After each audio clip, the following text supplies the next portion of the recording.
नमस्कार, स्वागत है आपका खबर झारखंड में। आपके साथ मैं हूं अभिषेक कात्यायन। कोरोना संक्रमण को लेकर रांची से एक बड़ी खबर है, जहां पुलिस मुख्यालय में कोरोना विस्फोट हुआ है। यहां मुख्यालय से 22 पुलिस कर्मियों के कोरोना पॉजिटिव होने की सूचना मिल रही है, खबर मिल रही है। कोरोना संक्रमितों में आईजी प्रोविजन, डीआईजी कार्मिक, रक्षित कार्यालय, मुख्यालय कैंटीन के कई पुलिस वाले शामिल हैं।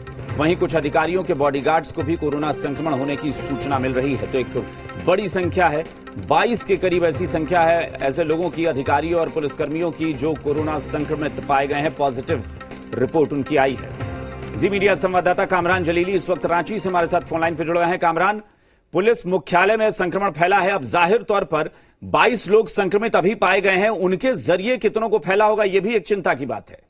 जी बिल्कुल अभिषेक, जिस तरीके से लगातार कोरोना संक्रमण का दायरा बढ़ता जा रहा है और पुलिस मुख्यालय भी कोरोना जो है वो जा चुका है, उसकी दहलीज पर घुस चुका है। और जिस तरीके से रविवार को 27 लोगों का टेस्ट लिया गया था और उसमें 22 पुलिसकर्मी कोरोना पॉजिटिव पाए गए हैं, तो यकीनन चिंता का विषय है, क्योंकि पुलिस मुख्यालय में एक बड़ी संख्या में पुलिसकर्मी कार्यरत रहते हैं। और ऐसे में जब 22 पुलिसकर्मियों को कोरोना पॉजिटिव पाया गया है, उसके बाद जितने लोग उनके ट्रेसिंग में आए होंगे, जितने लोग उनके कांटेक्ट में आए होंगे, तमाम लोगों की कांटेक्ट ट्रेसिंग की जाएगी। उसके बाद फिर आगे की कार्रवाई की जाएगी। साफ तौर पर एक बड़ी संख्या है पुलिसकर्मियों की जो पॉजिटिव पाए गए हैं, जो यकीनन प्रशासन और पुलिस के लिए चिंता का विषय है। क्या ये पता चल पाया है इन लोगों के बारे में कि कहां से शुरुआत हुई थी? क्या कोई ऐसा शख्स था जिसकी तबीयत खराब थी? कोई अधिकारी ऐसे थे जिनकी तबीयत खराब थी?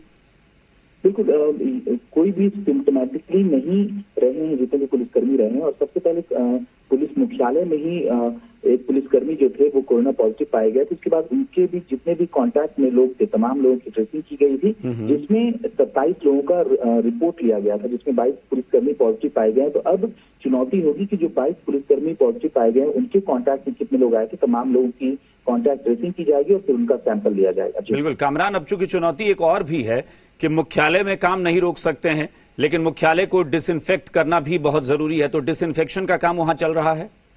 जाहिर सी बात है, लगातार जो है वो साफ तौर पर डिसइंफेक्ट करने का काम चल रहा था। और उसी बीच जो लगातार हर सोमवार को एक प्रेस ब्रीफिंग आयोजित की गई थी कि जब भी मीडिया में जब भी सोमवार आएगा तो पुलिस मुख्यालय में प्रेस ब्रीफिंग की जाएगी, ताकि पूरे मामले को लेकर जानकारी दी जा सके। लेकिन पिछले 2 सप्ताह से ये प्रेस ब्रीफिंग भी बंद कर दी गई, तो एहतियातन कदम उठाए जा रहे हैं। लगातार सैनिटाइजेशन का काम भी जारी है। चलिए, बहुत बहुत शुक्रिया कामरान इस पूरी जानकारी के लिए। तो फिलहाल पुलिस मुख्यालय में 22 ऐसे लोग हैं, यानी अधिकारी और कर्मचारी और पुलिसकर्मी, जो कोरोना पॉजिटिव पाए गए हैं।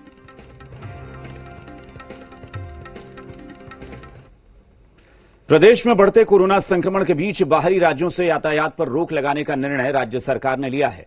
मुख्यमंत्री हेमंत सोरेन ने कहा है कि संक्रमण के खिलाफ और कठोर निर्णय लिए जाएंगे, जिसकी जानकारी बुधवार को होने वाली कैबिनेट मीटिंग के बाद दी जाएगी।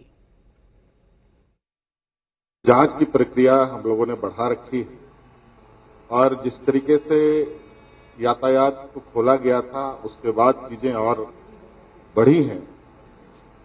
और इसमें पहले से ही ये संकात भी था और अब चूंकि फिर से उन यातायातों को रोकने का निर्णय लिया गया है। सूबे के सबसे बड़े अस्पताल रिम्स में लापरवाही लगातार सामने आ रही है। यहां एक पत्रकार के कोरोना संक्रमित होने के बाद उसे अस्पताल में भर्ती नहीं किया गया।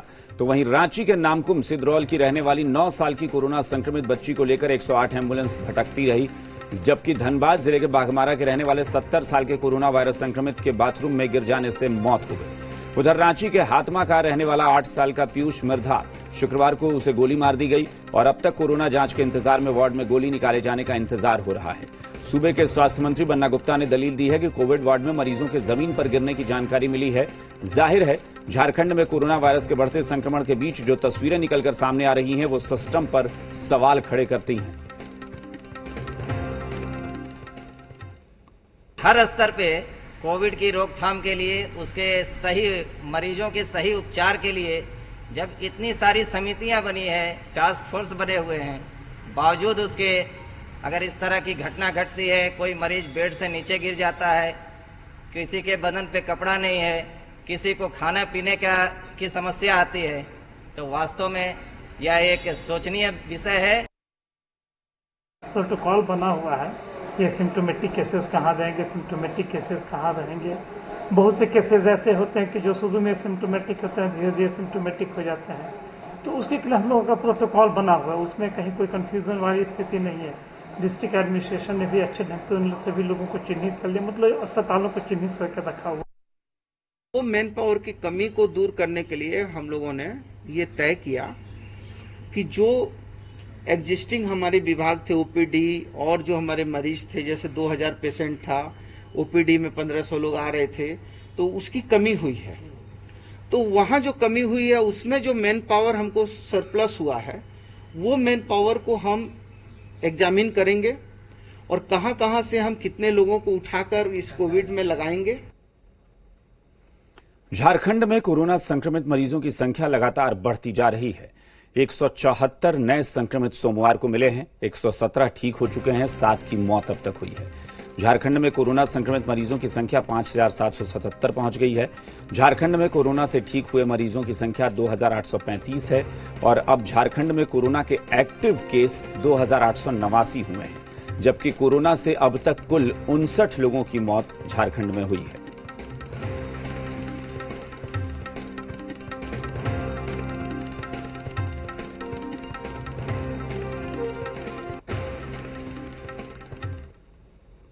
धनबाद में कोरोना लगातार अपने पांव पसार रहा है, लेकिन धनबाद में लोगों में अब भी सोशल डिस्टेंसिंग और मास्क लगाने के प्रति कोई ध्यान नहीं दिख रहा। धनबाद के बाजारों में बिना मास्क लगाए लोग खरीदारी करने पहुंच रहे हैं, तो दुकानदार भी बिना मास्क के ही सामान बेचते नजर आ रहे हैं। वहीं धनबाद उपायुक्त ने लोगों से कोरोना संक्रमण के खतरे को देखते हुए घर में सुरक्षित रहने की अपील की है। साथ ही कोरोना पॉजिटिव मरीज के घर वालों से भेदभाव न करने की अपील की है। वहीं एसएसपी ने कहा कि बढ़ते संक्रमण को देखते हुए घर से निकलने से पहले मास्क लगाकर ही निकलें। मास्क तो लगा रहे, ओपन धूप में बैठे हुए, गर्म से छाती पूर है, क्या करें। हम यहाँ धूप में कंप्लीट मास्क लगा कर सुबह शाम बैठने में हालत खराब हो जा रहा है। थोड़ा थोड़ा उतरना ही पड़ता है। लेकिन ऐसा नहीं है कि हम लोग शिक्षित ना है, मास्क ना लगा रहे, ये ना सब लगा रहे। वहाँ के लोग उन निवासियों से दूरियां बनाने और बहिष्कार करने की सूचनाएं आती हैं हमारे पास।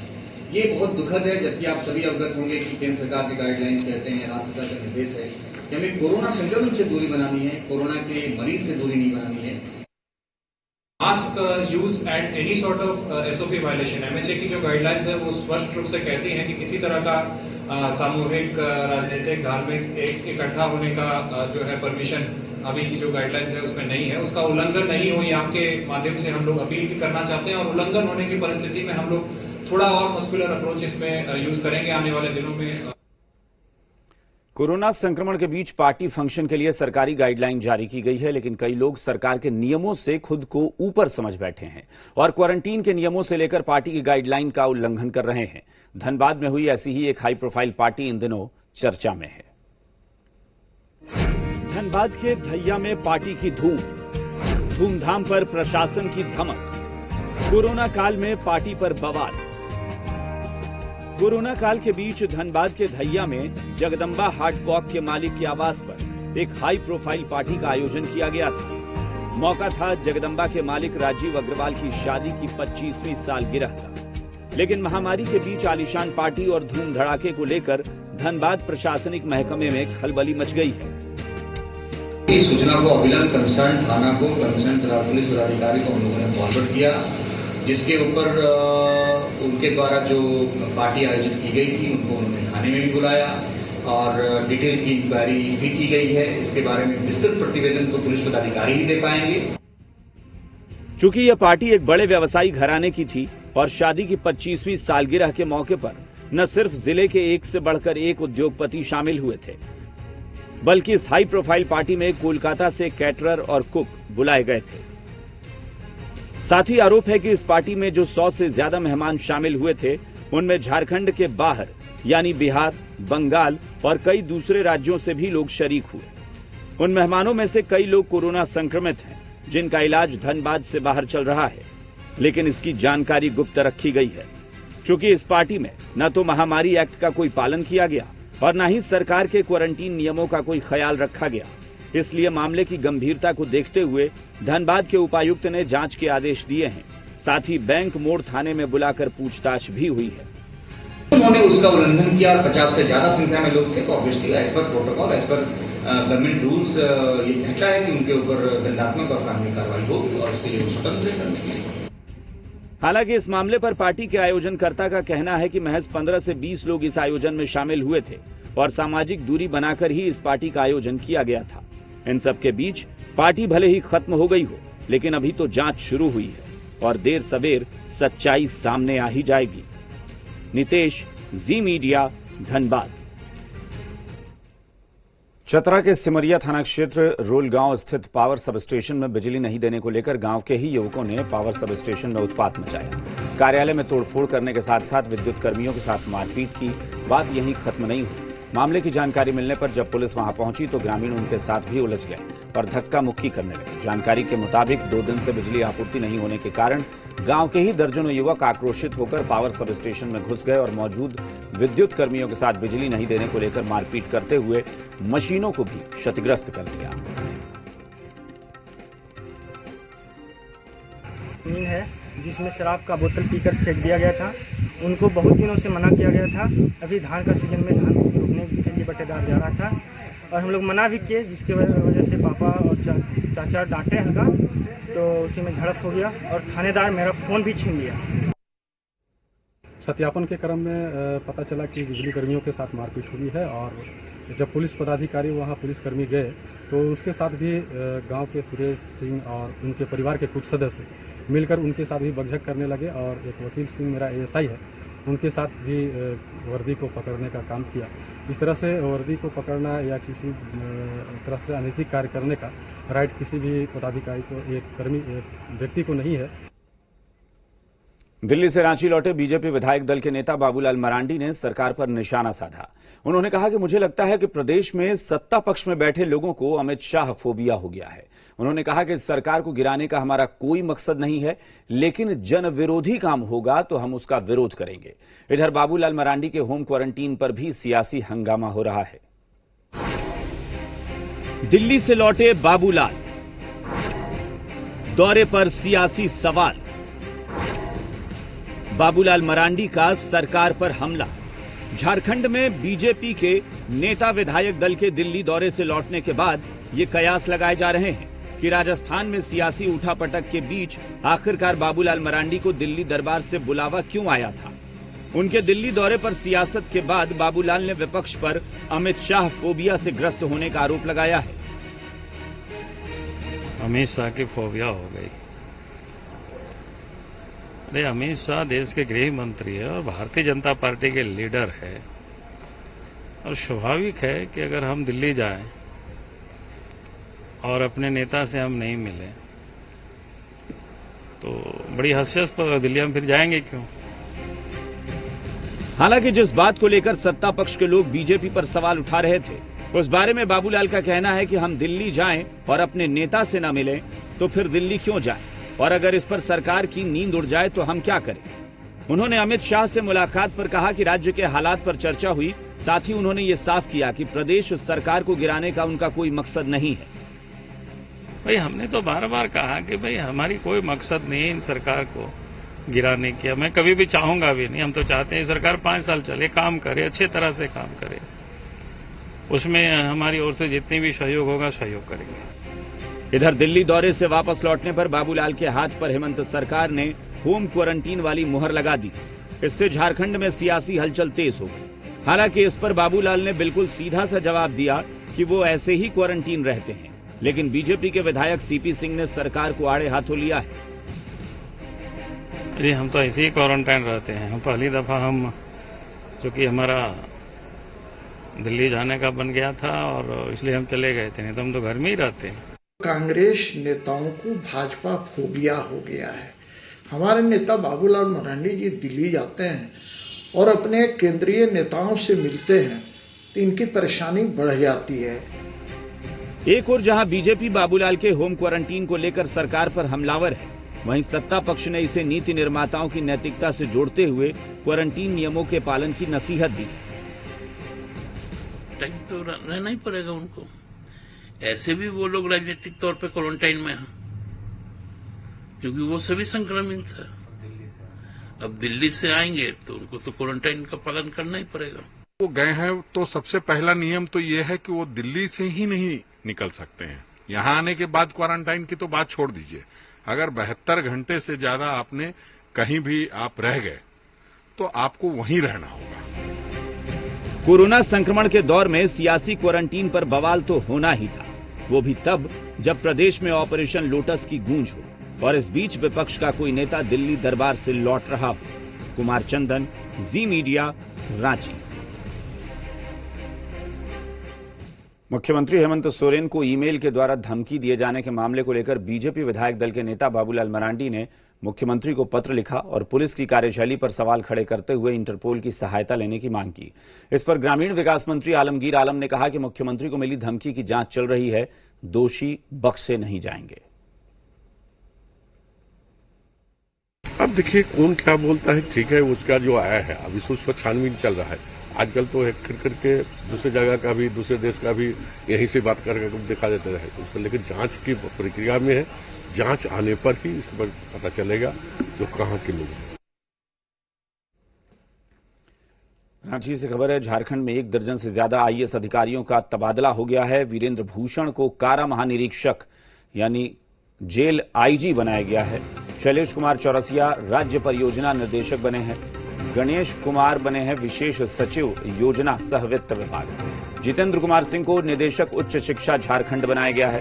हर्ष मंगल आदिवासी कल्याण आयुक्त बने हैं झारखंड में। मुकेश कुमार को नगर आयुक्त रांची नगर निगम का बनाया गया है। तो 1 दर्जन से ज्यादा आईएएस अधिकारियों का तबादला हुआ है। बड़ी खबर यह रांची से आ रही है इस वक्त की। झारखंड के 1 दर्जन से ज्यादा आईएएस अधिकारियों के तबादले की, ट्रांसफर की। वीरेंद्र भूषण को कारा महानिरीक्षक यानी जेल आईजी बनाया गया है। शैलेश कुमार चौरसिया राज्य परियोजना निदेशक बने हैं। गणेश कुमार को विशेष सचिव योजना और वित्त विभाग का बनाया गया है। जितेंद्र कुमार सिंह को उच्च शिक्षा विभाग का निदेशक बनाया गया है। हर्ष मंगला को आदिवासी कल्याण आयुक्त बनाया गया है झारखंड का। मुकेश कुमार को नगर आयुक्त रांची नगर निगम बनाया गया है।